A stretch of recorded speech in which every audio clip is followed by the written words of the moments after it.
What's the haps? I'm John, aka Meroka, and welcome to Spiel. Oh, I have a gun equipped. Normally I try to have a sword equipped so I can do a slashy thing at the start. Oh well. I'm going to try and use this, because I made this bloody Wintergrave and I've never used it, so I want to try and shoot things with it. Like a jelly! Boom! There we go. That was a useful gun to have. Yay! I figured we're doing jellies here, so I figured a shadow gun would come in handy. We are in the Golden Pawn Gate, which is predominantly an undead thing. Just because I kind of feel like I haven't seen too much undead stuff. I mean, I recognise we've done this level a bunch of times, but the other stuff looks potentially more interesting. Oh, I got him. Hey. Maybe I should just hit him with the voltage. Maybe that would work. And you. To be honest, I think that's probably going to be more effective against most of the things, but there you go. Swords are still superior. Such is the way of the world, unfortunately. There we go. Alrighty. Let's do some Spiral Knights news. Yeah! Because we have new prize boxes. There are new prize boxes. I think I've got a moment to bring up the supply depot. We can take a look. There is music. I feel like I'm still going to get hit by something, right? Am I? No? No, okay. I think I'm safe. Alright. Are they going to show us the things? They are! Frenzy prize boxes, which are very, very similar to the... What were the previous ones? They were Stormy and Rage ones, I guess. These are now Frenzy. These are very, very, very similar to previous ones that were in gold and then in red, and now they are in a sort of purpley black, kind of, okay, I guess kind of obsidian kind of colour. They do come with pauldrons, not particularly depicted here, I don't think, no. There's a new accessory which is fairly common in the prize boxes, which are just giant levitating plates of metal which hover above your character's shoulders, and look kinda strange, all things considered, to be honest. I guess they kind of work with the Frenzy sets, or they have the potential to work, I guess, with like a really big, heavy plate kind of set. Just because they are big, heavy plates, and it would need that to go with it, but I don't know, it seems like a very strange kind of accessory. They don't seem to... doesn't fit well with a lot of armor. Especially the fact that it just kind of hovers there. So they're not great pauldrons, but they're there if you want to have giant plates of metal levitating above your arms. You know where to go. You know what to buy. Those prize boxes are there, available for you. They're there for you, Mr. I want giant levitating plates of metal over my arms. This was made for you, with you in mind. So that's the news. That'll be around for another week or so.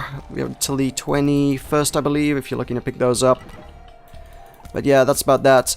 In other news, more channel kind of news, I have hit a milestone you probably might not have picked up on. I have just passed 1,000 frickin' videos made on this channel, which is a silly number of videos. Admittedly, it's kind of hard to give an exact figure on those. My YouTube video manager says, hey, you've done 1,000 videos, but that's not strictly the case when you consider that I know full well if you were to dredge right back to the beginning of the archives, the oldest things I ever did. I put 3 videos of gameplay footage of stuff up before I even started doing commentary. There are at least 2 videos on here of Super Monday Night Combats that don't have any commentary because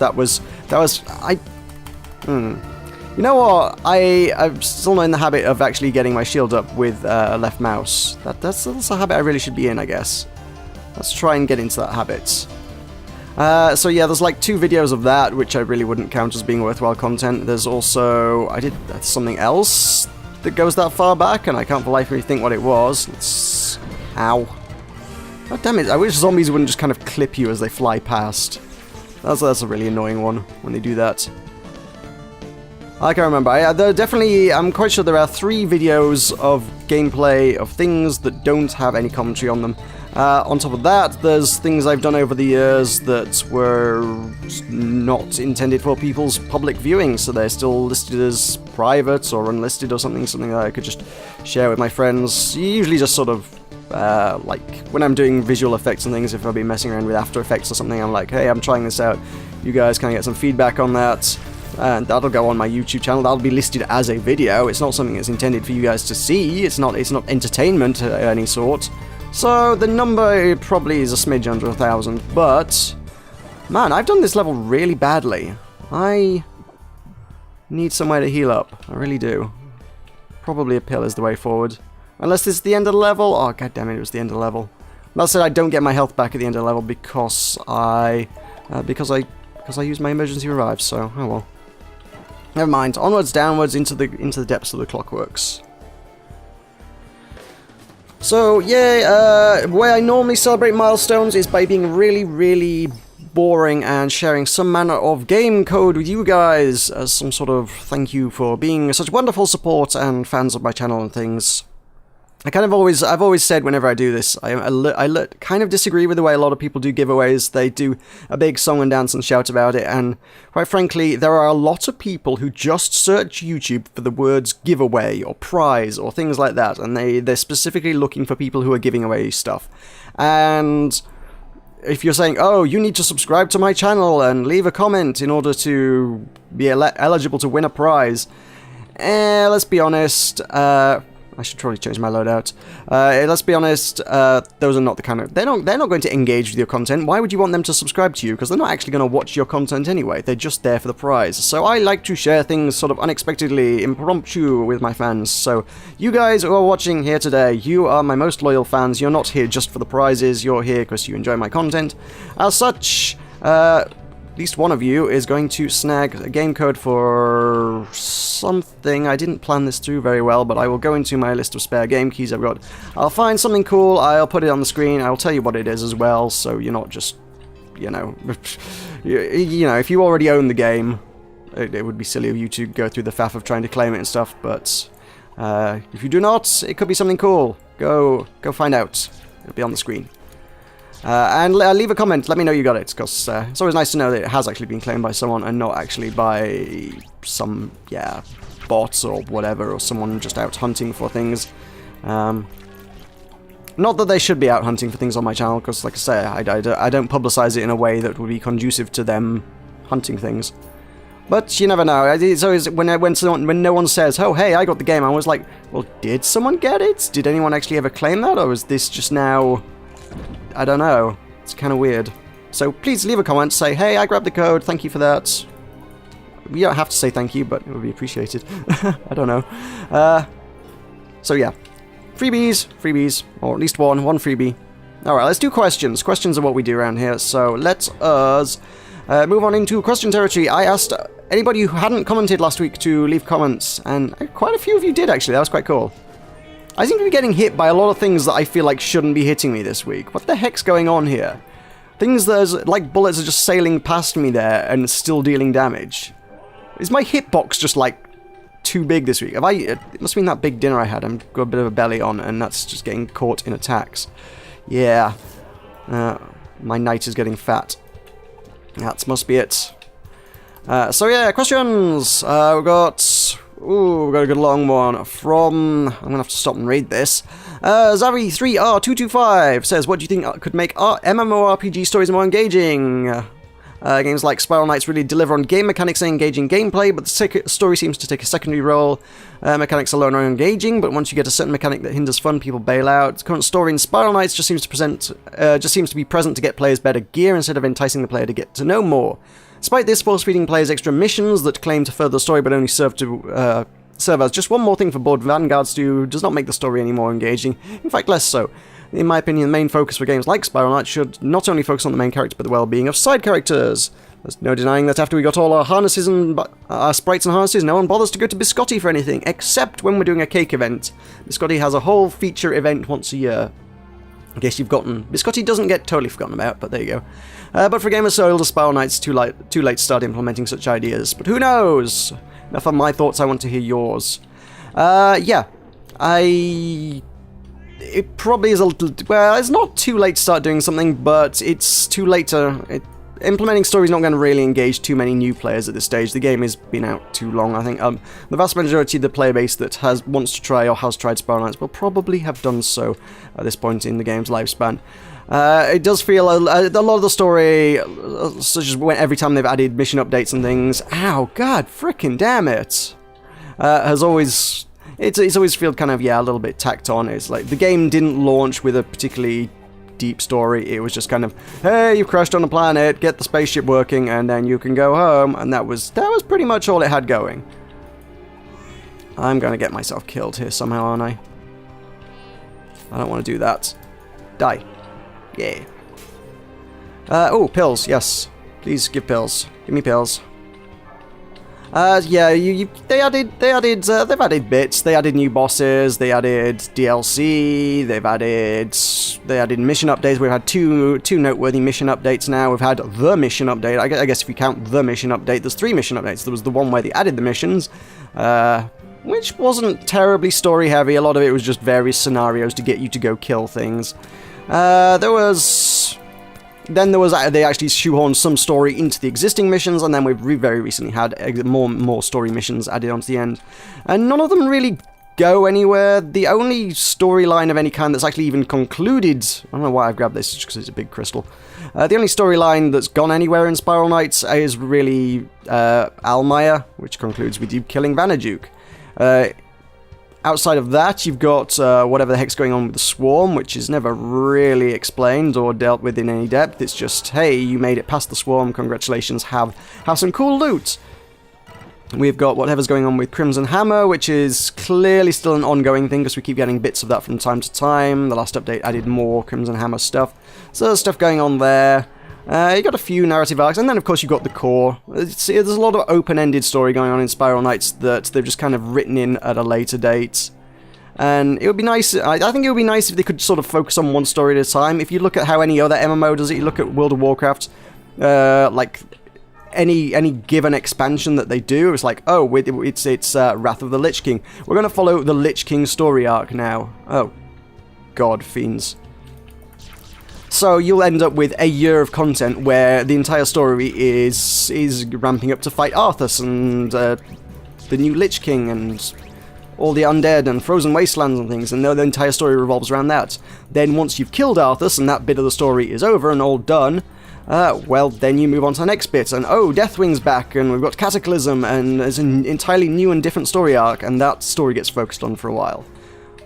Everyone else kind of tends to focus on one story arc, I think.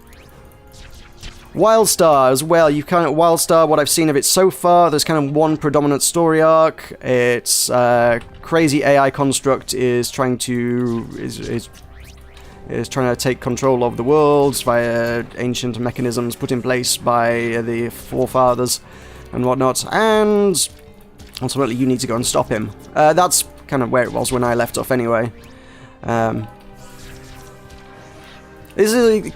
does kind of intertwine with, there's another story in there about some plague. I don't know why MMOs always seem to launch with a plague story. World of Warcraft kind of, their first major end of game for World of Warcraft was always, hey look, all of this is plagued, why don't you go and deal with the plague? I don't know why none. I'm kind of being cautious around here because it's all spike holes, but none of these spikes have actually popped up yet, which is weird. I'm not sure why that is the case. Okay. I thought there was still some fiends around here, which is why I was being careful. There is a turret. I just said for so long there aren't any, and then I've had like loads recently, so hey, maybe they're becoming more common. That's cool. I do think the story needs to be stories in games like this need to be at least a little bit more focused, and I don't think Spiral Knights does it badly insofar as it does wait until you're actually a little bit invested in the game before feeding you the story. Something like Wildstar I always felt like did it well. I've heard some people complain that Wildstar kind of really didn't engage you with the story, and I was like, with MMOs, I don't find myself particularly engaged in the world. I've played a few free-to-play things that are just kind of, the moment you step foot in the world, they just vomit lore in your face, and it's just like, I don't know anything about this world, I don't know any of the names you're talking about, I don't know any of the characters, and you're just feeding me story at this point. There's just massive cutscenes and huge epic battles, it'll just throw you straight in the middle of the action, and it's like, I have no idea what's going on, I have no idea who I'm fighting for, I don't know what the cause is, I don't know anything about this world. And there's a lot of lore here that kind of assumes I would. If I were to come back, if I were to invest like a few months into this game and learn the world and then come back and watch the intro sequence again, it might make a lot more sense to me, but at this point in the time, I'm not engaged. I would more like to be eased into the world. I think Wildstar did that very well, actually. There's more sort of an immediate crisis, you're on board a spaceship, things are malfunctioning, you've just been brought out of cryostasis, and you are being brought up to speed in the middle of the crisis and trying to fix the crisis. Then after that, they're right, okay, good, everything's good, we're going to beam you down to the planet, and then we're going to set you off on some introductory missions. Different characters, different factions are going to be slowly introduced over the course of this, where it's not all going to be thrown in your face at once. You're going to meet different factions, you're going to experience things. Most of them are just going to be small skirmishes, you're not going to know the greater significance of any of them, but as you progress through the world, more and more and more will become unveiled, and you'll sort of become involved in the story and the world and the factions and things. I think that's the way to do it. I think that one does it very well.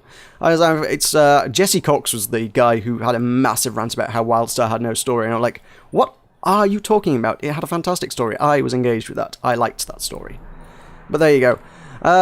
Final Fantasy, which I very recently stopped playing. Oh no, that certainly didn't engage me, but at the same time, I didn't get very far into it. I got to, I didn't even make it to level 10, quite frankly. I didn't invest anywhere near enough time. I'm in a frickin' arena. Okay, it's undead, so I guess my current gear is... I should get a better gun, shouldn't I? I need a different gun. Blitz Needle? Or... Maybe a sword would be better. Yeah, let's take a sword. Cool. That should do me. I never really engaged with the Final Fantasy. I don't know. The story did give me story, and it didn't do it in a bad way. There is way too much waffle at the start of that game, mind you. There's cutscenes and cutscenes and cutscenes. Most of my first video was just cutscene. Character creation is crazy in depth, which sort of hints at more stuff later to come. Absolutely. It's like, oh, you must choose like. It was damn near like religions and stuff, and I'm like, where the heck does this come into things? What the heck impact does this have? You don't even know what you're doing at the character creation screen at that point. There's a lot to do and you don't know what it involves, which maybe is a bit too much. That could have been presented as a choice later on, I suspect. That could have been more into the game mechanics. You're like, oh, here are a bunch of temples, you must visit the temples and choose one to worship or something, I don't know. But again, I didn't get deep enough into the story or involved in the world to find out kind of what significance that had. It may have been that it had a deep and important significance even early on and I didn't realize it. So it's kind of a difficult one to actually give any opinion on. Those are kind of the main MMOs I played in recent history. I mean, I've dipped a toe into quite a few MMOs in my time.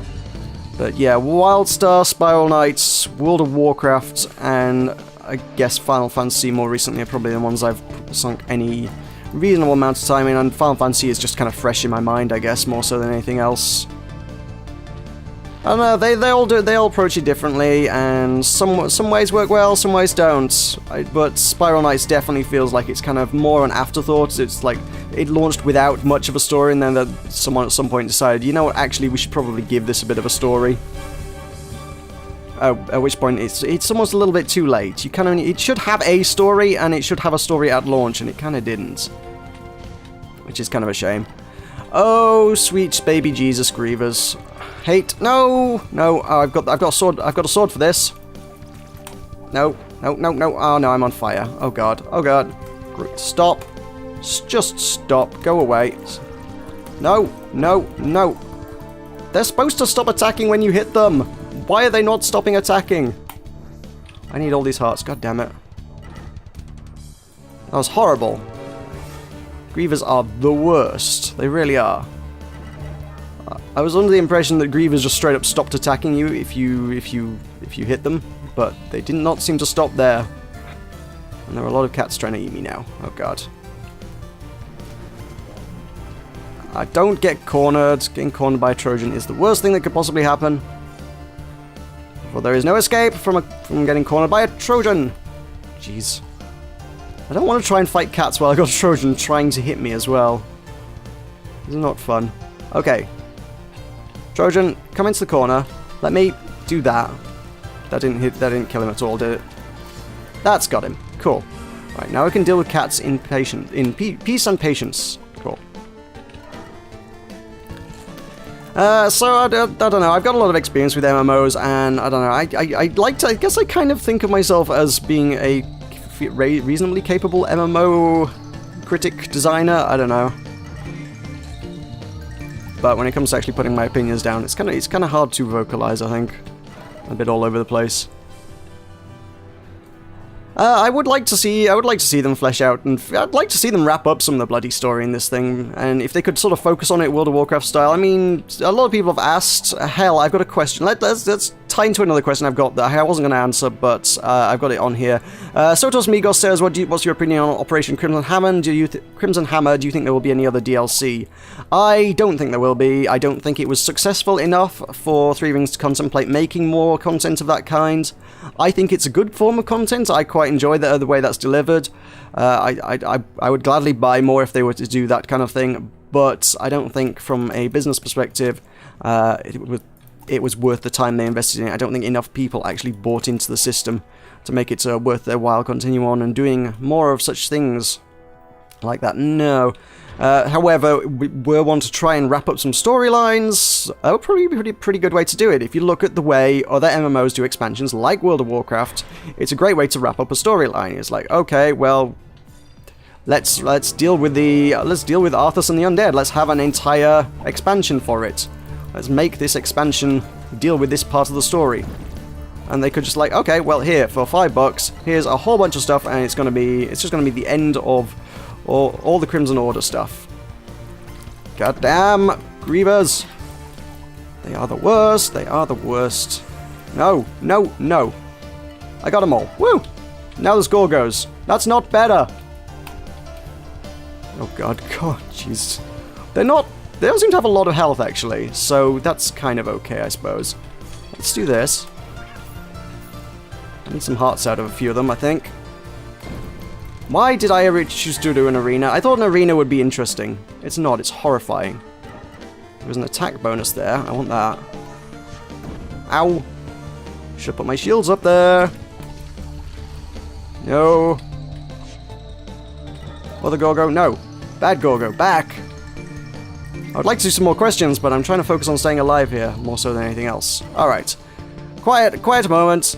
Chucky Block says, you have a time machine and can go anywhere at any point in time. Where do you go? That's a question. I would like to buy into the idea that the Age of Exploration, the New World and things, piracy would be a great time period. I've been led to understand that it may not be as fun and jovial and awesome as Pirates of the Caribbean may have given the impression. So, I don't know. I always liked the idea of piracy and things, but yeah, most actual real-world accounts of that time period, it wasn't that great. Is kind of the way most historians would probably describe it. I'm down. I don't think I'm necessarily gonna. If there are more fiends like this, I don't think I would stand a chance in the third room. I may give the third room a miss. God damn! Why are they not dying? Those healers are just healing at an inordinate rate. Would you kindly just kick the bucket? Man. Yeah, I'm not doing the third room. I ain't got the tools to deal with a Griever. I ain't got the skill to deal with a Griever. At least that... there will be a lot of Grievers in the next room, and I ain't fighting them. That's where I'm at with that. I guess there's a lot of options in history. I guess what you mainly need to bear in mind when time traveling is where are you not going to get lynched and burned at the stake as some sort of heretic or witch or something. There's a lot of things you could take back to change history. There's Ryan North, the author of the popular webcomic Dinosaur Comics, has produced indeed a t-shirt which has a guide to most modern inventions and technologies and things that you could take back in time to basically make yourself some sort of god. One would have to deal with the issue of, yes, someone might say, he's a witch, burn him! Or, yeah, something like that. So if you could sort of, I don't know, create the image that you are more some sort of amazing genius rather than a witch, that would be a useful start. If you say, look, if I have this power to, if we, I don't know. I'm trying to think of a way to do this. I haven't thought this through to any great extent. However, there are a number of technologies. Magnets are pretty easy to work with. Electricity, if you know how to make it, is pretty straightforward. There are a lot of technologies that, using basic resources, you could take them back in history and make yourself some sort of almighty god. It seems like that would be a pretty fun thing to do in history. Yes, making oneself a god. Why not? There is Ryan North again gave a talk. This is a man who's clearly spent far too much time thinking about this, way more time than I have. Which was, he gave a talk at, it wasn't a TED talk, but it was a TED-like talk. It was TEDx, which is kind of, I guess, unofficial TED. If you're familiar with TED, they do a lot of high-powered talks about wonderful ideas and revolutionary ideas that could change the world. And I think the general consensus is that's got a bit overblown these days. They charge thousands and thousands and thousands and require you to be a person of some significant influence before you're even allowed to attend them, which is just nuts. So there's like TEDx, which is similar to TED, but kind of organized independently and not quite as insane, let's put it that way.